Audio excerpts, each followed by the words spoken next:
If we haven't met before, my name is Amy Brown, and on this channel we talk about midlife, friendships, weird social dynamics, and just trying not to lose your mind in a world that feels slightly unhinged.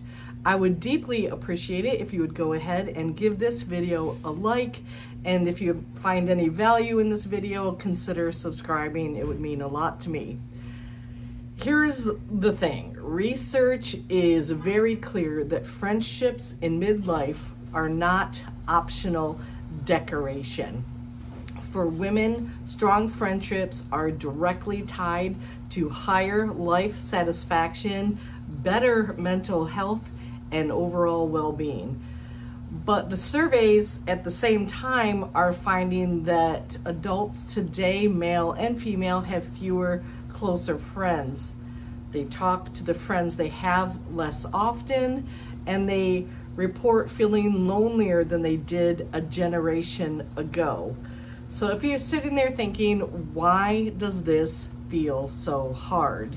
Did I miss the class on how to keep friends over age 50 or 40 or 60 or 70? No, you did not miss it. This is really happening on a big level. So let's break it down and take a look at what's really going on. And if you relate to any of the things that I'm saying here, please feel free to give a comment below with what you have experienced regarding busyness and friendships. So why friendships get so hard in adulthood? So we need to be honest about why this is happening. There are some really boring but real reasons. Life gets stacked. And when I say that, I mean careers, kids, aging parents, health issues, relationships, maybe a side hustle, maybe you have children with physical illnesses, maybe you have children with mental health struggles. By midlife, women are carrying a ridiculous amount of invisible labor. And at the same time, the built-in friend factories disappear. So if you're in school, you're surrounded by potential friends, potential being the key word here. In your 20s, you may have roommates, you may have coworkers, you have more social events. By your 40s and 50s and 60s, a lot of that structure is simply gone. And you actually have to work to find and maintain friendships. And if you're like me, if you have relocated, if you have changed states, then you have the additional hurdle of really making completely a set of brand new friends. And here's what I have found, not just with me personally, but also getting to know women where I live. Everyone is tired, like bone tired. Why is that? There could be 10 videos on that particular topic. It's not really just busy, it's further than that. It's burnout. And studies are showing that social energy feels lower for a lot of adults, even though we still need the connection just as much. So we end up with this really weird combination. We have a high need for friendship and low energy for friendship, and no built-in systems to make it easy. So really that's the backdrop. That's where I'm starting from with this video. So so many times when you're meeting new people and you want to get together and you want to start building a friendship, you'll get the I'm too busy, but you have to think, what does that really mean? So let's talk about the phrase, I'm just so busy. We are all so busy. So that's where it gets a little complicated. Sometimes it's absolutely true. Sometimes a friend really is in survival mode, a new baby, a medical crisis, a divorce, severe burnout. I have a good friend who's child has mental health challenges that leave her and her husband completely exhausted, and it's really difficult for them to make plans and keep plans. So I really feel for her, and I really empathize with her. But a lot of the time, too busy is really just a code for other things. So it could mean I just don't have the capacity for anything new. Their schedule is emotionally maxed out, even if their calendar doesn't look that full on paper. Or they want connection, but they're afraid they can't show up well. This is one I hear a lot from women.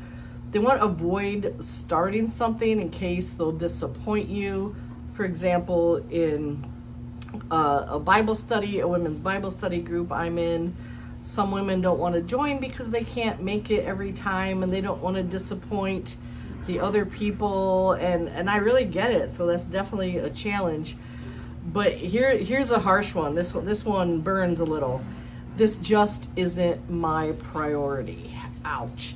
That really stings, and it's better to translate it than to internalize it that you're unlovable. So here's the reframe. When somebody says, I'm too busy, hear it as information, not a verdict on your worth. You're allowed to think, okay, this person is my acquaintance, in my acquaintance category and not in my inner circle. And then invest more energy where there's actually reciprocity. And why do female friendships matter so much, especially now? Before you throw up your hands and say, forget it, I'm just gonna hang out with my dog, which is a very fair statement, by the way, let's talk about why friendship is worth fighting for. Because I read all of your comments, and I hear over and over, I'm just gonna hang out with my dog. So that is and I have 3 amazing dogs, by the way, so I absolutely get that. The research shows that female friendships are literally protective for our health. They help regulate the stress hormones, they lower cortisol, and they're linked to better mental and physical health over time. One big study took a look at women across midlife. Those with supported friendships reported higher life satisfaction and better emotional well-being than women who felt more isolated. So in plain English, that one friend you can ugly cry on FaceTime with at 10 p.m., she's not just nice to have, she is medicine. So no, you're not being dramatic if you feel the ache of missing that kind of connection. Your nervous system knows that you need it. So let's take a look at some common friendship pain points for women. And some of these are just ring so true. You'll probably see yourself in a few of them. So let's name a few things that you might be feeling because they're more common than you think. Everyone already has their group. This is one that I really relate to. So I see tight friend groups on Instagram. I see them in my neighborhood, and you feel like you're the odd one out. And there's even a term for this now, girlfriend FOMO, that sense that you somehow missed out on that magical ride or die friend group, like the 4 women in the original Sex and the City sitcom. Here's the next one. I'm always the one reaching out. This is something I hear from all of you, and I can relate to this. There's that one friend you love and you enjoy spending time with them, but if you stopped texting, the friendship would flatline. That really hurts, and it's valid. And I have stopped texting people that did not reciprocate, and the friendships died. And I imagined that they would not text me back, and they did not. So I don't know what to do with that, but those friendships, rest in peace. Here's the one. We're friends, but our lives don't match anymore. Again, this is one I read the comments from all of you. You say you have different politics. That comes up a lot. Different values, different lifestyles. Sometimes the friendship quietly drifts. No one is awful. It's because your lives went in different directions. And I see that in the comments with people who had friends from high school. They have drifted apart, no longer speak. Friends from college, drifting apart, no longer speaking. So here's one that I think a lot of you are going to relate to. I'm lonely, but also weirdly resistant to making plans. This is a big one. Loneliness can actually make you feel less like reaching out. It messes with your motivation and it messes with your confidence. So if you're nodding your head to any of these, you are not broken. You are living in 2026. Well, technically when I'm filming this, it's 2025, but you get my drift. So what are we going to do about it? I want to give you some practical, realistic strategies. Not where I tell you start a brunch club for every Saturday at 9 a.m. or something like that. I've tried similar things. They didn't work. So number one, lower the bar, but raise the consistency. Stop waiting for the perfect 3-hour coffee date. This I think is key right here. So you could do voice notes on your drive home. You could do a 10 to 15 minute phone call. You could send a meme or an Instagram reel that makes you think of that person. So friendship experts talk about the importance of consistent small touches over the rare big gestures. So think of like drip irrigation instead of a giant fountain. Also, name what you're looking for. Instead of saying vaguely, we should hang out sometime. I'm sure you've said it. I'm sure you've heard that. Maybe try something like, I'd really like a friend I could walk with once a week. Would you be up for that? Or I'm looking for someone to do a monthly coffee check-in with. No pressure, just talk.